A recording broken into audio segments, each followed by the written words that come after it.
द्वितीया के चंद्रमा को देखकर कच्चे दूध का छींटा दे देने से,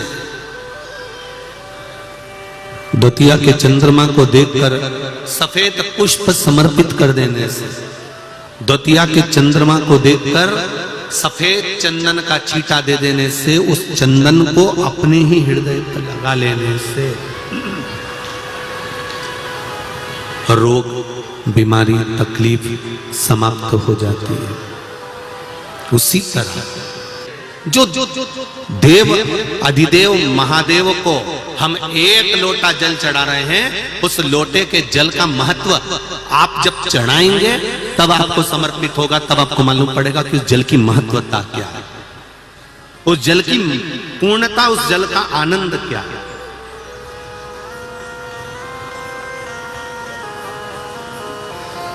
हाँ, दुख आता है, तकलीफ आती है, कष्ट आता है, ये उसी में का हाल है।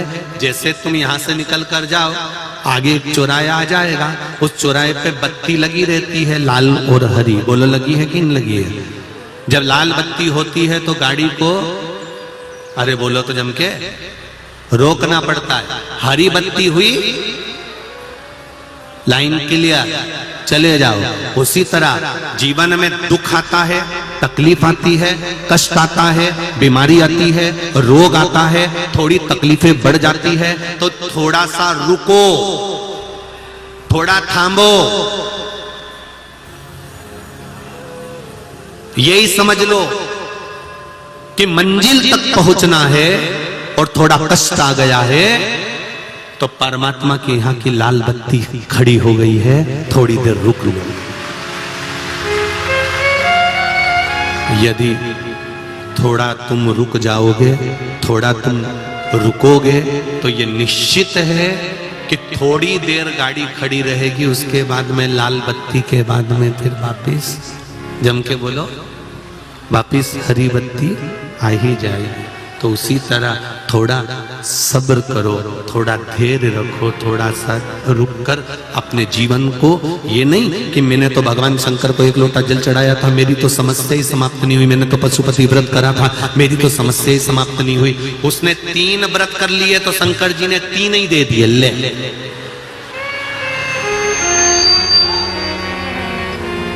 वो कोई साधारण है क्या? मेरा देव अधिदेव महादेव, मेरा शंकर।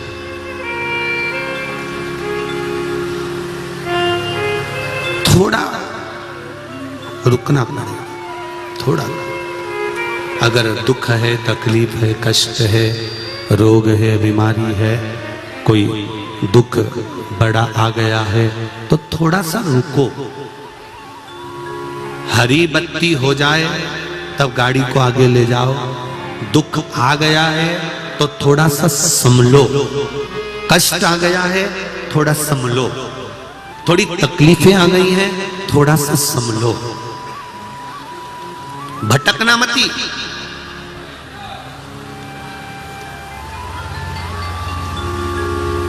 भटक कर फिर इधर उधर जाना मत, हमें मार्ग प्रशस्त कर लेना। थोड़ा तकलीफ जरूर आएगी, कष्ट जरूर आएगा, तकलीफें आती हैं, मानव जीवन है।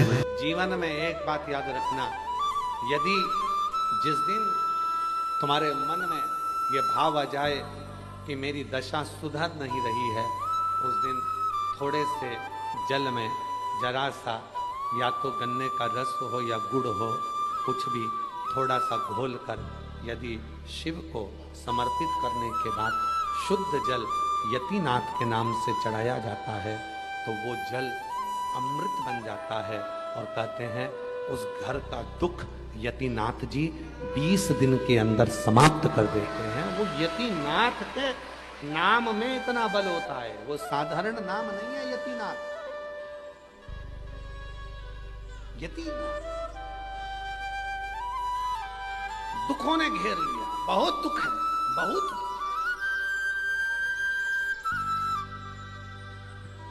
लोग कहते हैं महाराज, दुनिया के बाबा जी, लोग कहते हैं सियोर वाले बाबा को इतनी गाली दी जाती है तो भी ये मुस्कुराता रहता है। अब ना मुस्कुराऊं तो क्या रोऊं? कैसी और वाला बाबा, जब देखो जब लोग हैं तो ताना कसते हैं, कोई इनका पुतला जला देता है, कोई इनको गाली दे देता है, कोई इनको अपशब्द कर देता है, कोई आड़ा टेढ़ा बोल देता है। मिंटू भैया फिर भी इस व्यासपीठ की गरिमा कहती है कि इस व्यासपीठ से हटकर कभी ना तो बोला है और ना कभी बोलूंगा। आज वाराणसी की पवित्र धरा पर ना कभी बोला है और ना कभी बोलूंगा। जो पढ़ूंगा वही बोलूंगा, जो पढ़ूंगा। 18 पुराण, 6 शास्त्र, 18 उप पुराण, जितने पुराण है उसके उप पुराण भी हैं। जैसे शिव पुराण है तो शिव पुराण का उप पुराण है, श्रीमद् भागवत पुराण है तो भागवत पुराण का उप पुराण है। 6 शास्त्र, 18 पुराण, उप पुराण, वेद और जितने भी ग्रंथ हैं उन सबका अध्ययन कर कर जो निचोड़ निकलेगा वही शिव पुराण के माध्यम से आपको दिया जाएगा, उसी के माध्यम। और लोग कहते हैं कि सियोर वाला बाबा को इतना लोग ताना देते हैं, आए दिन कोई ना कोई कमेंट्स करता रहता है, व्हाट्सएप पे डालता रहता है, फेसबुक पे डालता रहता है, दिन भर लोग ताना देते रहते हैं, तो भी ये मुस्कुराता रहता है। उसके मुस्कुराने का कारण केवल इतना है कि केवल हम आपको नहीं बताते कि ऐसा करने से ऐसा होगा, उसका अनुभव हम खुद भी करते हैं। जब हम सीहोर रहते हैं या कहीं पर भी रहते हैं, उसका स्मरण कर कर हम उसका साधना करना प्रारंभ कर देते हैं। जब लगता है कि दुखी हैं भीतर से, लगता है कि कोई तकलीफ है, तब यतिनाथ का नाम लेकर गुड़ का पानी घोलकर शिव जी को थोड़ा सा समर्पित कर देते। पूरा दुख, पूरा कष्ट क्षण भर में समाप्त हो जाता है, चेहरे पे फिर वही प्रसन्नता आ जाती है। यतिनाथ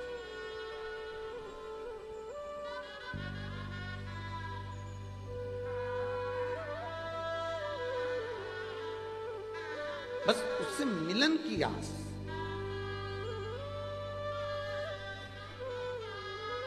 थोड़ा सा जल। अब आजकल के लोग क्या करते हैं, वो उसको पूरी बात सुनते नहीं है और वो क्या करते हैं कि लोटा भरकर जल घोल लिया, उसमें इतना सारा गुड़ घोल लिया, पूरा चढ़ा दिया। ना ना, इतना सा कटोरी में जल हो, थोड़ा सा तिनका मात्र का गुड़ हो, घुल गया, चढ़ा दिया। साफ जल शिव जी को चढ़ाएं, तब यतिनाथ नाम का उच्चारण करें। यतिनाथ नाम का उच्चारण करोगे तो ये आपके जितने भी क्लेश हैं, जितने भी दुख हैं, जितनी भी तकलीफें हैं, वो 20 दिन के अंदर समाप्त हो जाती है। 20 दिन। और इसका शंभू प्रैक्टिकल जरूर करें। प्रैक्टिकल, बिना प्रैक्टिकल के ना रहें, प्रैक्टिकल जरूर करें। कहीं सियोर वाला बाबा झूठ बोलकर तो नहीं गया है। हमने जो शास्त्रों में पढ़ा, हमने जो शास्त्रों में सुना, उसका अध्ययन, उसका स्मरण।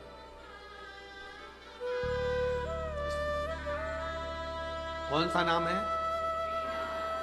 जम के बोलो, यतिनाथ। ये यतिनाथ नाम का उच्चारण ही सुख दे देता है।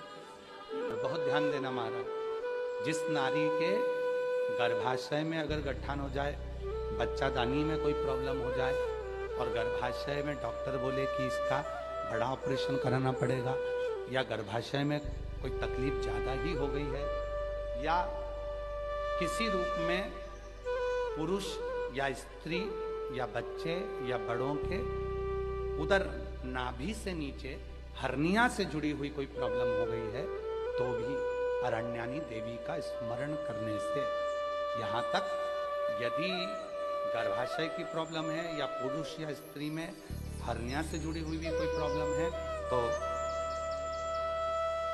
थोड़ा ध्यान देंगे। 7 बेलपत्र इस तरह से लीजिए।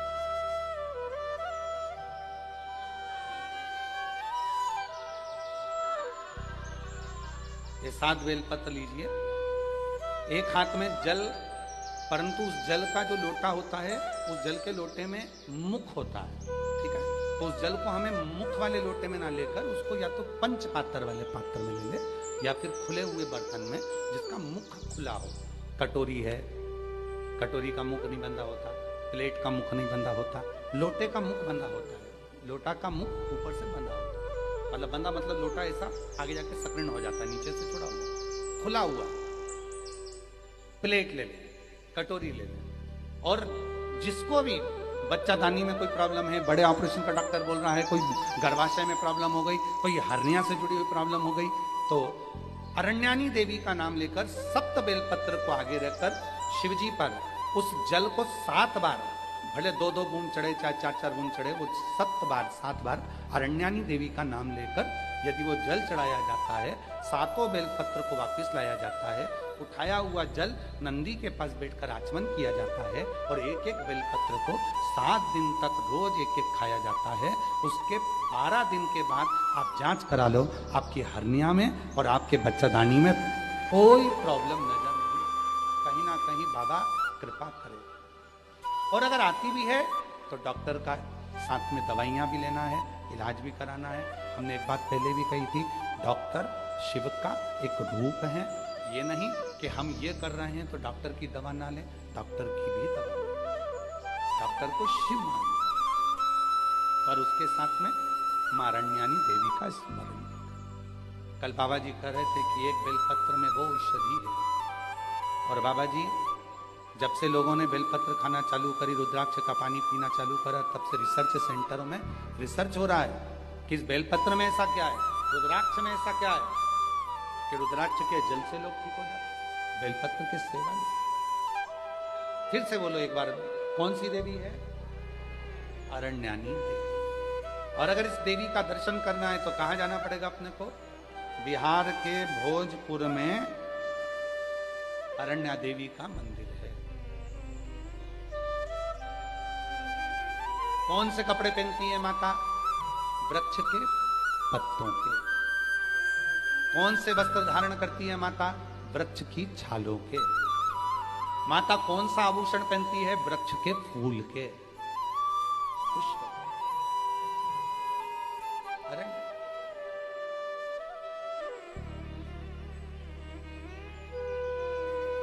महाराज, हमारे सनातन धर्म में लोग, दुनिया के लोग भले हंसे, ताना कसे, पर हमारा सनातन धर्म इतना मजबूत है, उसकी पूजन पद्धति, उसके श्रृंगार एक ऊर्जा देते हैं। निवेदन और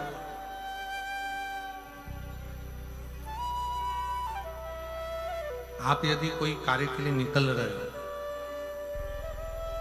कोई कार्य करने के लिए जा रहे हो और आपका मन उस कार्य में डामाडोल हो रहा है, ये होगा कि नहीं होगा, सफलता मिलेगी कि नहीं मिलेगी, मैं कोर्ट में जा रहा हूँ या पैसी पर जा रहा हूँ, या कोई जमीन का लफड़ा है या कोई प्रॉब्लम है, इसमें सफलता मिलेगी कि नहीं मिलेगी। जब आपके 2 मन,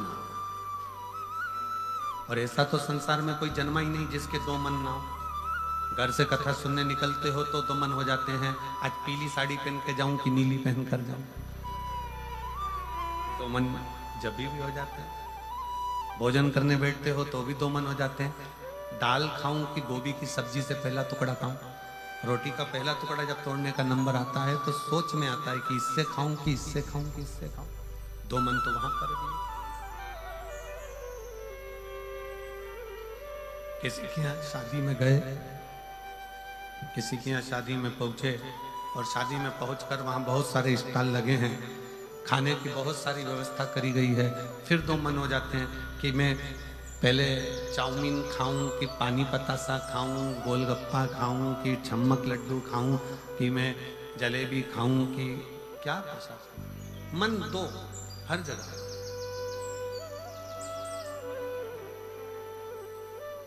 और ऐसा नहीं है कि मन 2 नहीं होते, मन विचलित आ जाता है।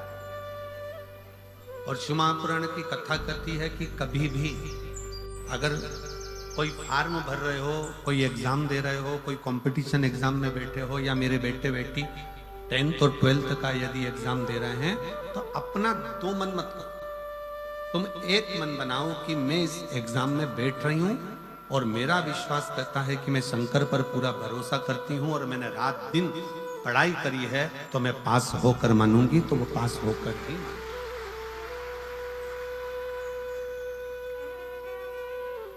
जहां मन विचलित हो जाता है, जहां मन 2 हो जाते हैं, फिर वहां थोड़ा सा भ्रम उत्पन्न हो जाता है। फिर थोड़ा सा भ्रम उत्पन्न हो सकता है।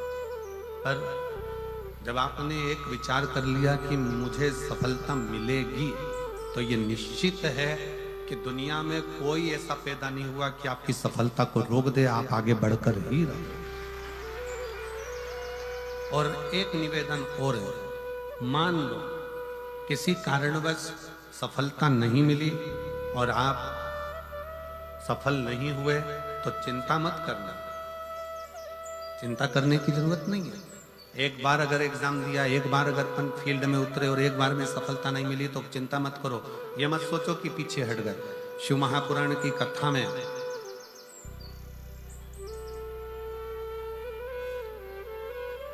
वन के अंदर भगवान शंकर अर्जुन को ज्ञान उपदेश दिए थे। जिस समय पर एक सुअर, जंगली सुअर भागता जा रहा था, और उस समय पर जब बाण छोड़ा गया था, तब भगवान शंकर ने अर्जुन को उपदेश दिया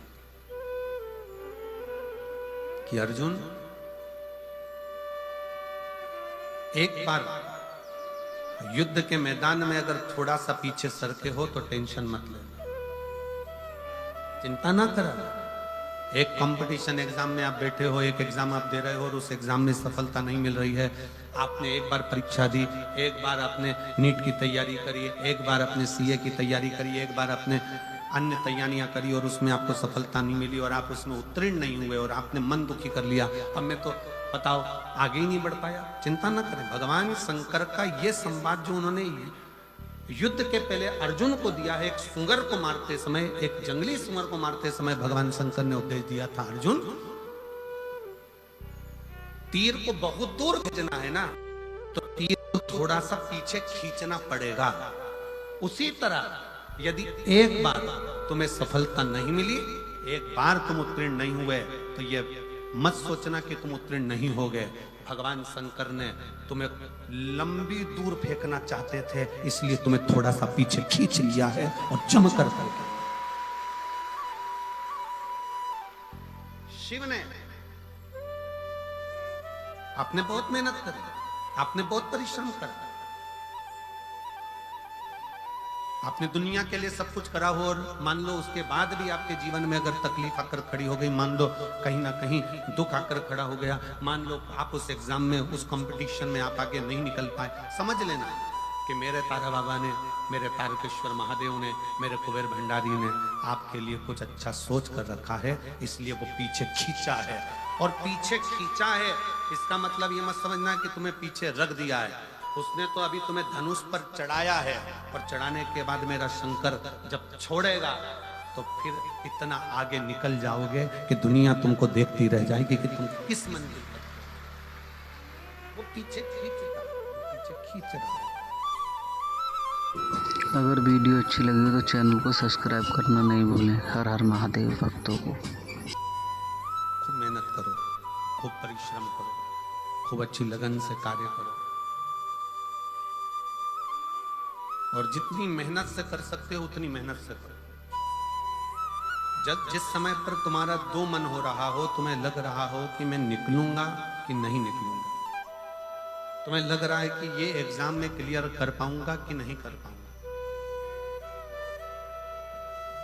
मैं पहुंचूंगा कि नहीं पहुंचूंगा, तो यही तीन स्थान, तीन अक्षत को इन तीन स्थान पर ही रखा जाता है। जो तीन स्थान अभी आपको बताए हैं, एक माता पार्वती जी का गोल स्थान, हस्तकमल स्थान, दूसरा जहां से पानी